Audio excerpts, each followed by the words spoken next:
हाँ तो भाई, क्या हाल है आप सभी के? चलिए, सभी अच्छे। देखिए भाई, आज जो हम बात करेंगे वो एक अपने बहुत इम्पोर्टेंट टॉपिक, जो कि हमारे वनस्पति विज्ञान बॉटनी अर्थात प्लांटों से जुड़ा हुआ है। और उस टॉपिक को कहते हैं हम N2 स्थिरीकरण। ठीक है, N2 स्थिरीकरण। N2 स्थिरीकरण का मतलब होता है नाइट्रोजन का स्थिरीकरण। तो आखिर ये नाइट्रोजन का स्थिरीकरण हम क्यों ये टॉपिक पढ़ते हैं? तो मैं आपको एक छोटी सी बात बता दूं कि भाई, नाइट्रोजन वायुमंडल में सर्वाधिक मात्रा में 78% होती है। ठीक है, और नाइट्रोजन पौधों के लिए एक बहुत ही आवश्यक तत्व होता है, अर्थात विदाउट नाइट्रोजन के पौधे वृद्धि नहीं कर पाते, है ना। तो पौधों के लिए सबसे ज्यादा जो चाहिए होता है वो नाइट्रोजन चाहिए। किसको? प्लांटों को। लेकिन दिक्कत ये आती है कि वायुमंडल से प्लांट इस नाइट्रोजन को डायरेक्ट ग्रहण नहीं कर सकते। इसीलिए प्रकृति में क्या सिस्टम होता है कि कुछ ऐसी घटनाएं होती हैं जिन घटनाओं से वायुमंडल की नाइट्रोजन हमारी पृथ्वी पर आ जाती है और मिट्टी में मिल जाती है, और मिट्टी से हमारे प्लांट उस नाइट्रोजन को फिर ग्रहण करते हैं।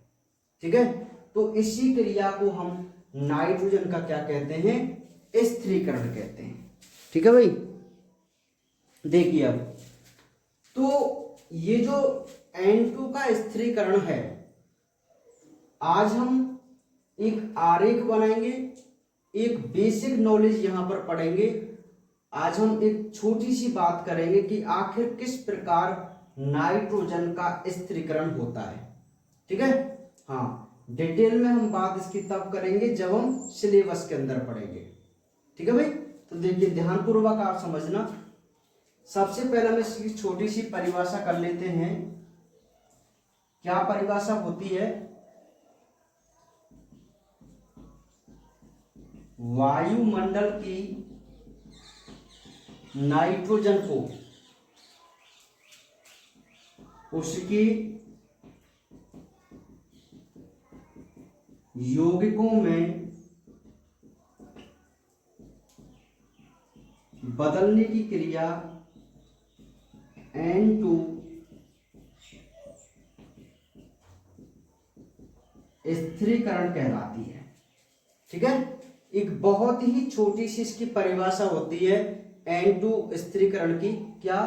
कि वायुमंडल की जो नाइट्रोजन होती है, वायुमंडल की जो नाइट्रोजन होती है उसे यदि उसके यौगिकों में हम बदल दें, देखो ये तो स्वतंत्र नाइट्रोजन है, यदि इसको इसके यौगिक जैसे मैं आपको बताऊं, एक तो नाइट्रेट है और एक नाइट्राइट है। NO3 तो होता है नाइट्रेट और NO2 होता है नाइट्राइट। तो यदि हम वायुमंडल की स्वतंत्र नाइट्रोजन को इन दो यौगिकों में चेंज कर दें तो हम इस क्रिया को N2 स्थिरीकरण कहते हैं। ठीक है, आप इसको नोट कीजिए, इस परिभाषा को स्क्रीनशॉट लीजिए इसका।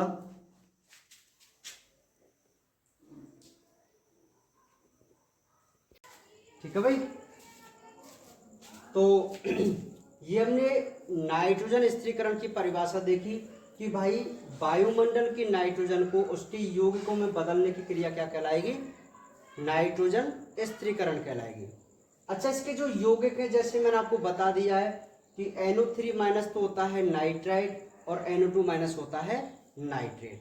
ठीक है, चलिए, तो ये तो थी इसकी भाई परिभाषा। अब मैं आपको इसके बारे में थोड़ा सा वर्गीकरण आपको बताऊंगा कि आखिर नाइट्रोजन जो स्थिरीकरण होता है भाई, N2 का जो फिक्सेशन होता है उसको कौन कौन करते हैं। ठीक है, तो एक बार आप ध्यानपूर्वक समझना भाई।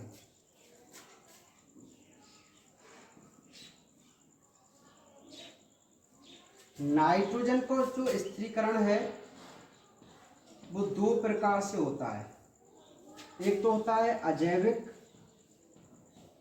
और एक होता है जैविक।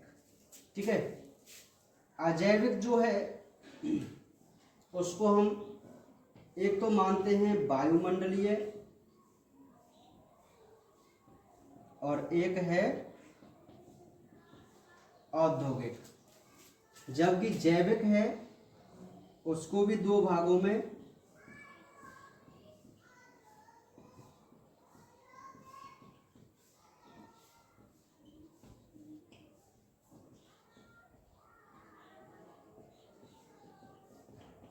देखिए भाई।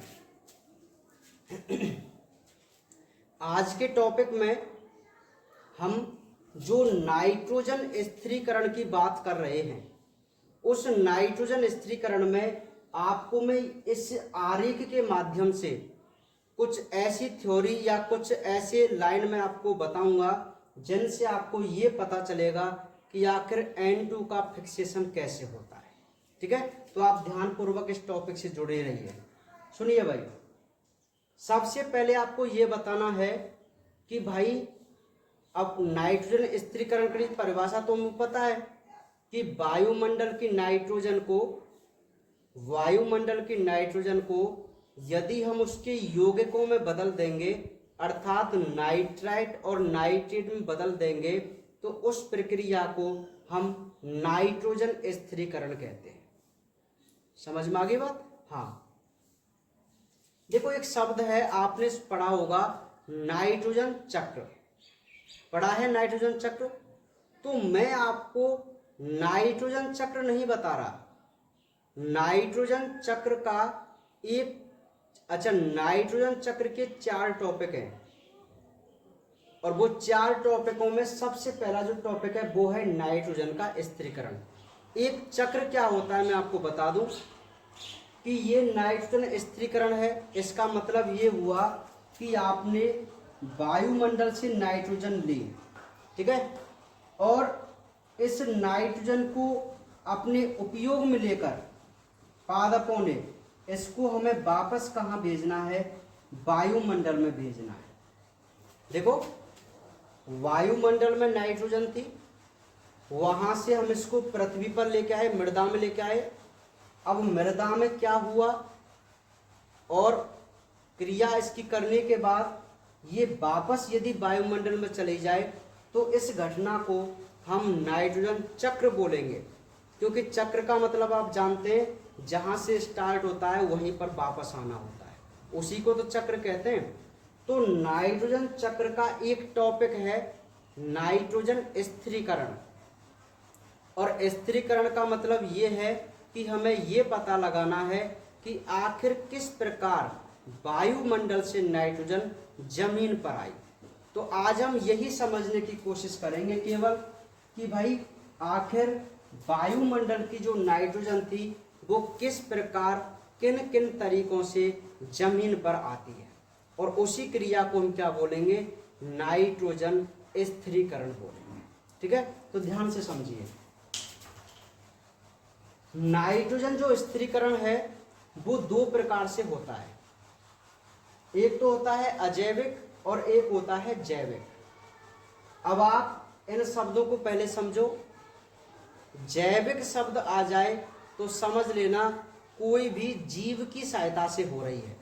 कोई भी जीव, चाहे वो बैक्टीरिया हो, चाहे वो कोई पक्षी हो, जंतु हो, मनुष्य हो, कोई भी हो, जैविक। और अजैविक का मतलब होता है जिसमें कोई भी सजीव भाग नहीं लेता, अर्थात निर्जीव क्रियाओं से होने वाले, अर्थात कोई जीवाणु, कोई मनुष्य वगैरह भाग नहीं ले, कोई प्राणी यदि उसमें भाग नहीं ले तो उसे हम अजैविक बोलेंगे, और जिसमें कोई प्राणी भाग लेगा तो उसे हम जैविक बोलेंगे। ठीक है, तो देखिए सबसे पहले देखते हैं कि अजैविक तरीकों से नाइट्रोजन का स्थिरीकरण कैसे होता है ना। तो अजैविक भी दो प्रकार से, एक तो वायुमंडलीय और एक औद्योगिक।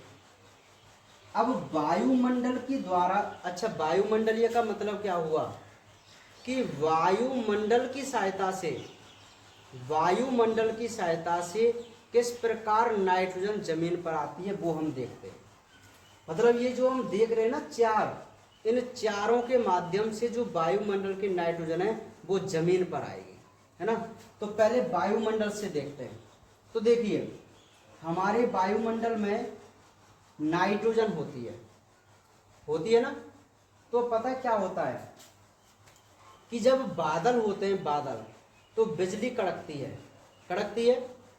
तो बिजली जब कड़कती है तो ऊर्जा उत्पन्न होती है।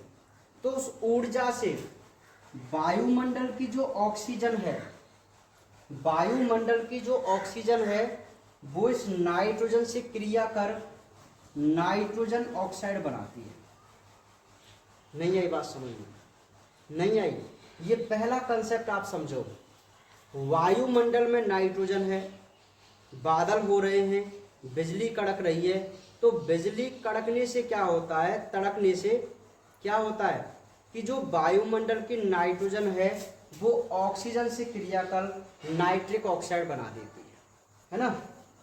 अब ये जो नाइट्रिक ऑक्साइड है वो फिर ऑक्सीजन से मिलती है, तो ये क्या बनाती है, नाइट्रोजन डाइऑक्साइड बनाती है। क्या बनाती है, नाइट्रोजन डाइऑक्साइड बनाती है। समझ में आ गई बात? हाँ, तो ये बात समझ में आ गई आपको नाइट्रोजन डाइऑक्साइड की। नेक्स्ट क्या होता है कि ये जो नाइट्रोजन डाइऑक्साइड है वो पानी से जल से मिलकर, जल होता है H2, तो नाइट्रोजन से मिलकर वो बनाता है नाइट्रिक अम्ल। देखो एक बहुत सिंपल सा कंसेप्ट है। बिजली तड़क रही है तो नाइट्रोजन ऑक्सीजन से मिल जाएगी, नाइट्रिक ऑक्साइड बनेगा। नाइट्रिक ऑक्साइड फिर ऑक्सीजन से मिली, नाइट्रोजन डाइऑक्साइड बना, और वह नाइट्रोजन डाइऑक्साइड पानी से क्रिया कर वायुमंडल में, मतलब ऊपर, एक नाइट्रिक अम्ल के रूप में बदल गई। अब जैसे ही बारिश होती है, जैसे ही बारिश होती है, ये नाइट्रिक अम्ल कहाँ आएगा बारिश के साथ, जमीन पर। कहाँ आएगा, जमीन पर। अब जमीन पर ये नाइट्रिक अम्ल आया तो ये जमीन के क्षारीय तत्वों से क्रिया कर, क्योंकि ये अम्ल है तो जमीन के क्षारीय तत्वों से क्रिया कर ये H+ हो जाएगा अलग और NO3 हो जाएगा अलग। तो बताओ ये NO3- नाइट्रेट मैंने आपको बताया था नहीं बनाया था, तो ये नाइट्रोजन का यौगिक है ना। तो आप मुझे बताइए कि वायुमंडल की सहायता से जो वायुमंडल की नाइट्रोजन थी वो जमीन पर आई कि नहीं आई, आ गई ना। तो इसी को हम क्या बोलेंगे, N2 का फिक्सेशन बोलेंगे। तो आपको क्लियर समझ में आ गया कि आखिर वायुमंडल से किस प्रकार नाइट्रोजन आती है। बहुत सिंपल है कि बादल होने के समय जब बिजली तड़कती है तो नाइट्रोजन ऑक्सीजन से क्रिया करती है, फिर वो जल से क्रिया कर नाइट्रिक अम्ल में बदल जाती है, और नाइट्रिक अम्ल जल के साथ मिट्टी में आता है और नाइट्रेट के रूप में बदल जाता है। ठीक है, तो ये एक सिंपल सी बात थी। तो आपको पता चल गया कि वायुमंडल किस प्रकार जमीन में लेके आएगा। अब ये जो औद्योगिक है, औद्योगिक का मतलब है कंपनी। तो इस कंपनी में हम क्या करते हैं, नाइट्रोजन और हाइड्रोजन की क्रिया कर अमोनियम का निर्माण करते हैं। किसका निर्माण करते हैं, अमोनियम, या मैं NH3 भी कह सकता हूं, अमोनिया भी कह सकता हूं। और इस अमोनिया से हम बनाते हैं यूरिया। क्या बनाते हैं, यूरिया। और इस यूरिया को कहाँ डालते हैं हम, अपने खेत में। तो आप बताइए फिर नाइट्रोजन जमीन में आई कि नहीं आई। अरे यूरिया इसीलिए तो देते हैं पौधों में, अरे यूरिया में क्या होता है, नाइट्रोजन होता है। तो औद्योगिक तरीके से भी नाइट्रोजन यहाँ पर आ गई। ठीक है, तो अजैविक तरीकों से आपको पता चल गया किस प्रकार नाइट्रोजन का स्थिरीकरण हुआ, है ना। दूसरा है सहजीवी जीवाणु और एक है असहजीवी जीवाणु। सहजीवी का मतलब होता है किसी के साथ रहने वाला, और असहजीवी का मतलब होता है जो स्वतंत्र रहता है। तो एक सिंपल सी बात है, सहजीवी जीवाणु का जो एग्जाम्पल है वो है राइजोबियम, और ये जो राइजोबियम जीवाणु है वो चना सरसों तो आप रहे हो, चना मूंगफली जो भी है ना, अर्थात सहजीवी का मतलब है किसी के साथ रहने वाला। तो एक जीवाणु होता है राइजोबियम, ये जीवाणु चना है, ढैंचा है, जितने भी दलहन पादप होते हैं जिनसे हमें दाल प्राप्त होती है, आप याद रखना जिन पौधों से हमें दाल प्राप्त होती हैं उन पौधों की जड़ों में ये राइजोबियम जीवाणु होता है, जड़ के अंदर। तो आप मुझे बताइए, इसको आप सहजीवी जीवाणु नहीं बोलेंगे क्योंकि ये किसके साथ रह रहा है, जड़ के साथ। तो ये जो राइजोबियम जीवाणु है वो दलहन पादपों की जड़ों के अंदर रहता है और डायरेक्ट वायुमंडल की नाइट्रोजन को, इसके पास एक जीन होता है निफ जीन। क्या होता है, निफ जीन। तो उस जीन की वजह से ये राइजोबियम डायरेक्ट वायुमंडल की नाइट्रोजन को नाइट्रेट में बदल देता है। ठीक है, तो बताओ, इसने भी वायुमंडल की नाइट्रोजन को जमीन पे लेके आ गया, तो इसने भी स्थिरीकरण कर दिया। अब ये है असहजीवी जीवाणु। तो वो ये कहता है कि कुछ ऐसे जीवाणु जो किसी के साथ नहीं रहते वो भी नाइट्रोजन का क्या करते हैं, स्थिरीकरण करते हैं। जैसे जीवाणु के नाम हैं एजेटोबैक्टर,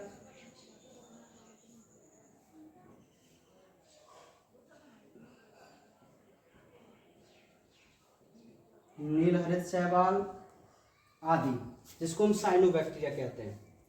तो ये ऐसे जीवाणु हैं जो किसी के साथ नहीं रहते, मतलब इसके जैसे स्वतंत्र रूप से रहते हैं जमीन में और अपने आप वायुमंडल के नाइट्रोजन को नाइट्रेट में बदल देते हैं और उसका क्या करते हैं, स्थिरीकरण करते हैं। ठीक है, तो इस प्रकार आज हमें ये पता चला कि किस प्रकार नाइट्रोजन का क्या होता है, स्थिरीकरण होता है। तो आप इसका एक डायग्राम को बनाइए, तुरंत इसका स्क्रीनशॉट लीजिए।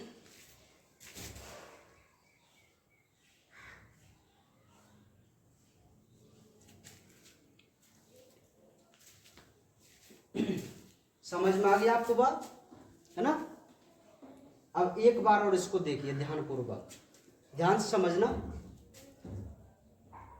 नाइट्रोजन स्थिरीकरण का मतलब होता है कि वायुमंडल की नाइट्रोजन को उसके यौगिकों में बदलकर जमीन पर ले आना या उसको उसके यौगिकों में बदल देना नाइट्रोजन स्थिरीकरण है ना। अब हम ये देखते हैं कि आखिर नाइट्रोजन का स्थिरीकरण कैसे हुआ। तो हमने देखा कि अजैविक और जैविक तरीकों से हम नाइट्रोजन का स्थिरीकरण कर सकते हैं, है ना। तो अजैविक तरीके में क्या है, एक तो वायुमंडलीय और एक औद्योगिक। तो वायुमंडलीय में हमने क्या देखा कि जब बादल होते हैं, जैसे अब मौसम चल रहा है, बादल हो रहे हैं, तो बिजली जब तड़कती है ना, तो नाइट्रोजन वायुमंडल से जमीन पर आती है। इस समय जब भी बारिश होती है ना तब आती है। याद रखना, जब बारिश हो तभी वायुमंडल के द्वारा नाइट्रोजन जमीन पर आती है, अन्यथा नहीं आ सकती। ठीक है, क्योंकि बिजली तड़केगी तभी काम होगा और अम्ल बनेगा, और अम्ल बन के वो बारिश के साथ आएगा तभी उसमें जमीन में जाएगा वो। तो वायुमंडल के द्वारा आपको पता चल गया। औद्योगिक में क्या हुआ, बड़ी बड़ी कंपनियां होती हैं, उनमें मशीन लगी होती हैं, तो वो क्या करती हैं, वायुमंडल की नाइट्रोजन को डायरेक्ट लेकर हाइड्रोजन से क्रिया कर अमोनिया बनाती हैं, और उस अमोनिया से हम यूरिया बना देते हैं। क्या बना देते हैं, यूरिया। आप इसको अमोनिया लिख के चलो, यूरिया बना देते हैं। और उस यूरिया में क्या है भाई, नाइट्रोजन है, और उसको हम खेत में डालते हैं जिससे प्लांट उनको एक्सेप्ट करते हैं, ग्रहण करते हैं। तो इस प्रकार अजैविक करते हैं नाइट्रोजन का फिक्सेशन, और जैविक कैसे करते हैं? जैविक में आते हैं जीवाणु। जीवाणु दो प्रकार के माने गए, एक तो वह जीवाणु जो किसी के साथ संबंध बनाकर रहते हैं, उनको हम सहजीवी जीवाणु कहते हैं, और एक वह जीवाणु जो स्वतंत्र रूप से रहते हैं, उनको हम असहजीवी जीवाणु कहते हैं। तो सहजीवी जो जीवाणु है उसका एग्जाम्पल है राइजोबियम, और ये जो राइजोबियम जीवाणु है वो दलहन कुल के पादपों की जड़ों में रहता है। आपने ढैंचा का नाम यदि सुना हो, मतलब इस बरसात के मौसम में एक पौधा लगाया जाता है जिसकी लकड़ी काम में आती है, याद है क्या? उसमें फलीसी रखती है, सांगरी की फलीसी, उसको हम हमारी देसी भाषा में ढैंचा बोलते हैं, है ना।